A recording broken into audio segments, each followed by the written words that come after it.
So the latest is that the investigation now is involving everybody, from federal authorities to state authorities, really trying to uncover both what happened, what led up to this, but then also everything about the aftermath, about the response.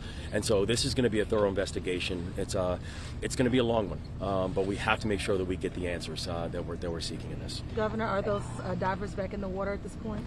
These divers have been back in the water for hours now. I can't stress enough the heroism of these folks. They are in frigid conditions.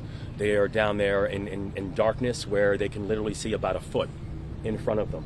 They are trying to navigate mangled metal, and they're also in a place that it is now presumed that people have lost their lives.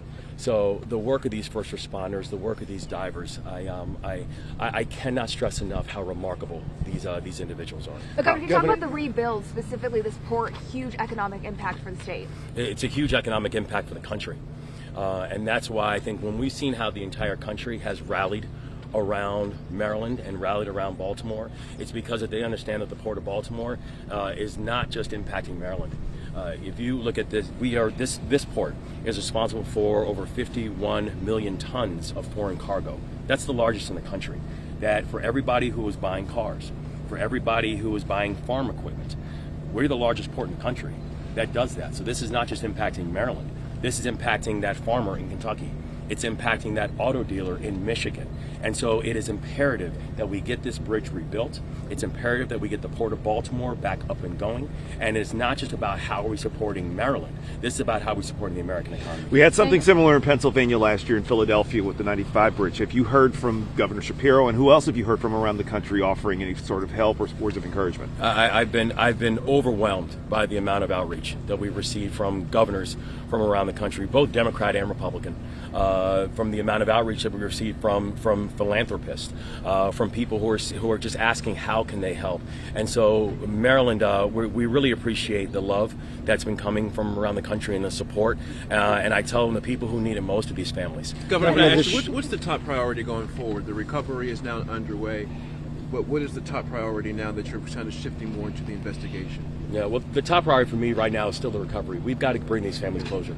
I promise these families that I would instruct every single asset that we have to focus on that search and rescue, air, land, and sea assets to focus on search and rescue. Now that we've transitioned to the recovery phase, my promise to them is this: I will devote every single resource to making sure that you receive closure. The investigation is still young, and so there's a lot that we still have to figure out. But the thing that we know is wherever the investigation leads, that we will follow, and we will make sure there's true accountability around it. Governor, there's talk in Annapolis about making an emergency bill to make some funds available for families affected by the closure of the port. Any thoughts about that? Well, it's important to me to make sure that these workers are protected. And that these workers are supported. The same thing is important to me to make sure that these families are supported in this time.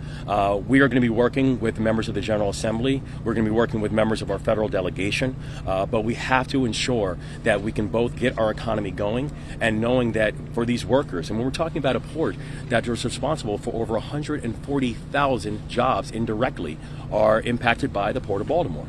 And so we have to both make sure that our workers are supported and getting this economy moving again. Sorry. Are there 6 workers or are there more? There's six workers that have been unaccounted for.